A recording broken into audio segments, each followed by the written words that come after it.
Salut à vous tous, ici Jeff Rose. Le monde du divertissement à Montréal est sous le choc. Après l'annonce terrible que l'entreprise Juste pour rire ou de son étiquette anglophone Just for Larg a annoncé qu'elle se plaçait sous l'abri de ses créanciers.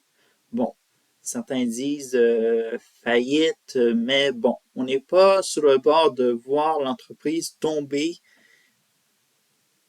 dans le gouffre de l'oubli.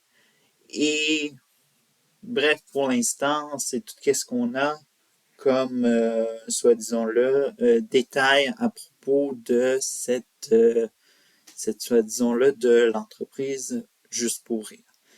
Mais l'été sera partiellement particulier à Montréal pour cet été 2024. Il n'y aura pas de festival Juste pour rire.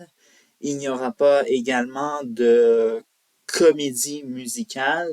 L'entreprise Juste pour rire qui opère également dans les comédies musicales,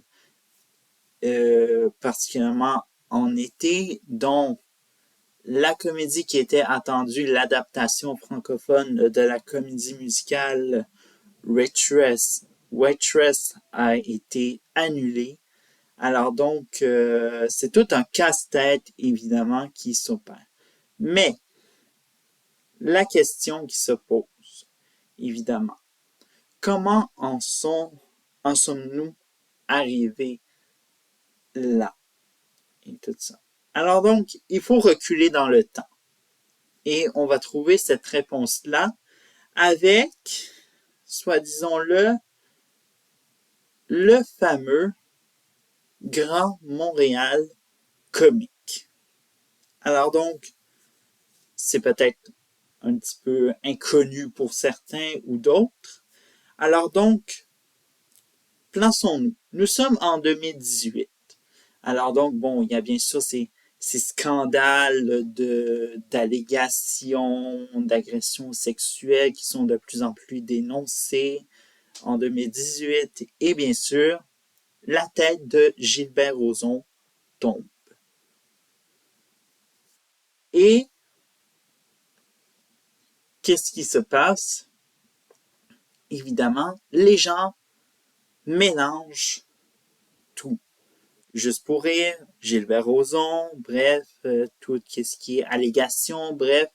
Alors donc, les gens en ont totalement un ras-le-bol de Juste pour rire. Bref, c'est totalement presque devenu des poules pas de tête.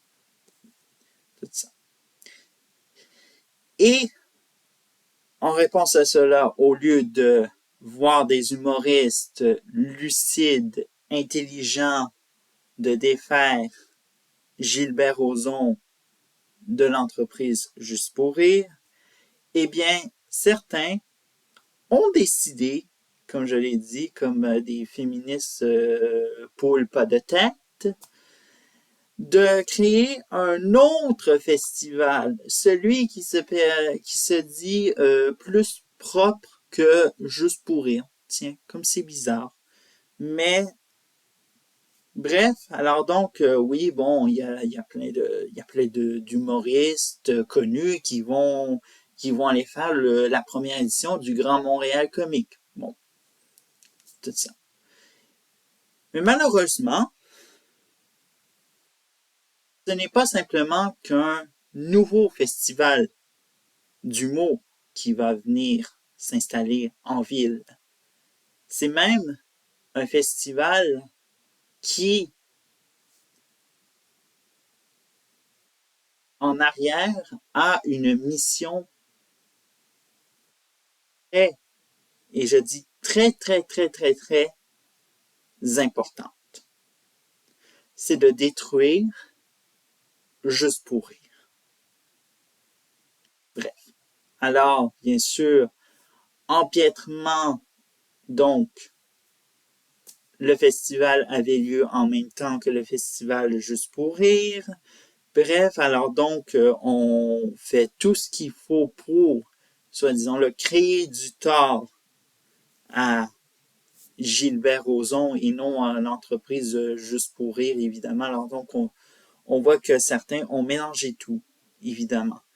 Et ces mêmes humoristes qui ont participé au Grand Montréal Comique, eh bien, aujourd'hui, pleurent toutes la terrible nouvelle de Juste pour rire qui se place sous ses créanciers. C'est bizarre.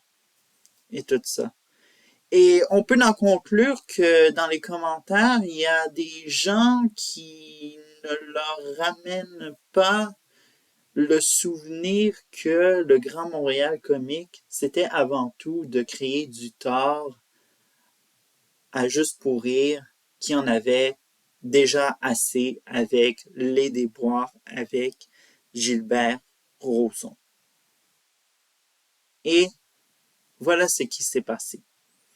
Alors donc, les fondateurs du Grand Montréal Comique, Martin Petit et autres humoristes, eh bien, dites-vous que ce ne sont que des larmes de crocodile qu'ils font et qui ne font que pleurer parce que, évidemment, les gens pleurent, évidemment. Et quand les gens rient, eh bien, ils vont rire, évidemment. Alors, bien sûr, il ne faut pas se laisser avoir par ces humoristes qui sont plus que des humoristes au final, ne sont que des collabos qui ont contribué à la faillite de l'entreprise Juste pour rire.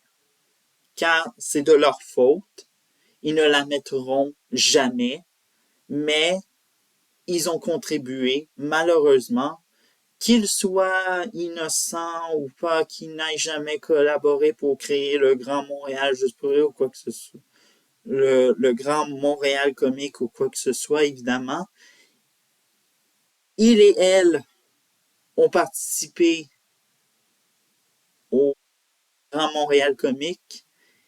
Ils sont des collabos. Bref, alors le message, il est très clair.